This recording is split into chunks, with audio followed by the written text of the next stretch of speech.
สบายดี FC ทั้งฝั่งไทยฝั่งลาวนะมื้อนี้สิมาเว้าเรื่องดราม่ายูทูบเบอร์ไทยคนไทยไปเที่ยว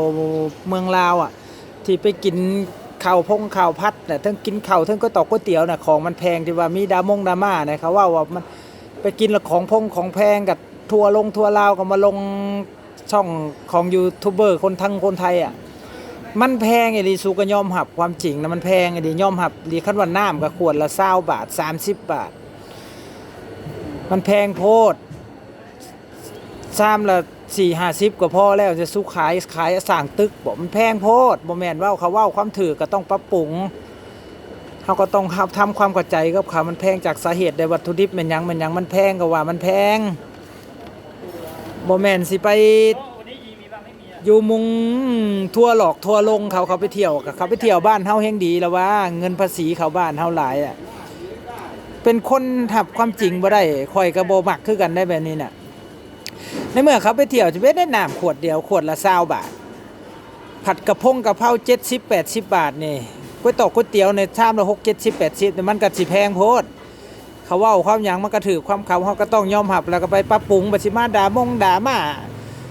คันมันแพงก็บ่ต้องมากินว่าไปกินอยู่บ้านเมืองเจ้าผมว่ามันบ่แม่นเขาเว้าถูกเขาต้องหับพังคันอยากได้ได้แขกต่างชาติไปไปเที่ยวก็ได้มันบ่แม่นน่ะนี่จุ๊บเจ้าคิดผิดแหละผิดบ่ถูกเลยนะเมื่อเขามาติมาชมมาติเพื่อก่อบ่เป็นติเพื่อให้มันมันเพมันบ่ดีเขาก็ติแหละก็ธรรมดาแหละเราก็ต้องเอาเหตุผลเห็นหยังแล้วมาเว้าว่ามันเป็นหยังวัตถุดิบเราซื้อมาจากไสมันแพงในนั้นนี่ค่าที่ในนั้นนี่มันบ่แม่นว่าสิมาทัวร์ลังว่าเขาเว้าให้มันเสียหายบ้านเมืองว่ามันบ่แม่นเขาเว้าความจริงทุกเจ้าหับบ่ได้มันแพงอีหลีมาย่างมาหล่อเนี่ยแถวนี้น้ำ5 บาท10 บาทก็ยังมีกินอยู่บ้านน่ะ20 บาท30 บาทน้ำน่ะขายโพดขายเหลือโพด100ก็20 บาท30 บาทน่ะมันก็สิโพดก็เหลือมันแพงยอมหับว่ามันแพงน่ะขายกันแพงโพดคันเป็นร้านรูติดแอร์แบบนั้นบ่แม่นหยังอ่ะนี่ธรรมดาข้างทางก็สั่งมาแพงกันเดียวอาหารบ้านเฮาน่ะเผลอเพก๋วยเตี๋ยวนี่37-80 บาทน่ะป้าดโตเงิน1,000 10,000นี่บ่เป็นตาไปแล้วไปคราวเดียวมันเบิดแล้วแต่ละสิ่งแต่ละอย่างนั่นบ่แม่นว่าขายหน้าขายตาบ้านเมืองเจ้าของน่ะมันแพงโพด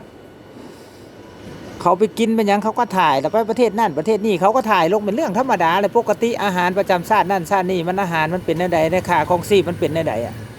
อันนี้เขาไปเที่ยวเป็นหยังไปติไปชมขาอาหารเป็นนั่นเป็นนี่บอกว่าไปด่าม่าก็เว้ยปัญญาอ่อนหลายแล้วค่อยว่านะเขาติเขาชมน่ะมันถูกต้องแล้วนะเขาก็มาบอกต่อแหละถ้ามันถูกมันยังมันสะอาดสะอ้างมันเป็นตะเที่ยวนะเขาก็บอกต่อเขาแห้งพากันไปมันแห้งได้ดิบได้ดีแหละคนเข้าประเทศเงินภาษีซุ่มเจ้าแห้งได้ขายหลายแหละบ่แม่นเขาไปติมันหน่อยบ่ดราม่าโอ้ยทัวร์ลิงเนี่ยโอ้ยไปคิดก่อนมันบ่แม่นแบบนี้มันแพงอีหลีขนาดเขาเป็นคนลาวเขายังว่ามันแพงโพดมาเบิ่งเนี่ยอยู่พี่มันถึกบ่แม่นลืมชาติบ้านเมืองน่ะเขาติเขายังเขาติดเพื่อให้ก่อให้เปลี่ยนแปลงแล้วแนวใดมันดีก็เฮ็ดไปแนวมันบ่ดีก็เฮ็ดเอาแหละแนวสิอยากให้คนไปเที่ยวมันยังจังได้ขายของดอกของดีมันจังสิเจริญขึ้นเนาะอันนี้เขาว่าเขายังหับบ่ได้ไปติไปยังดราม่าทัวร์ลงแล้วโอ้ยพวกกบอยู่ในกะลาเลยตายแหละแบบนี้โอ้ยไปคิดใหม่ซ้ำนี่แหละ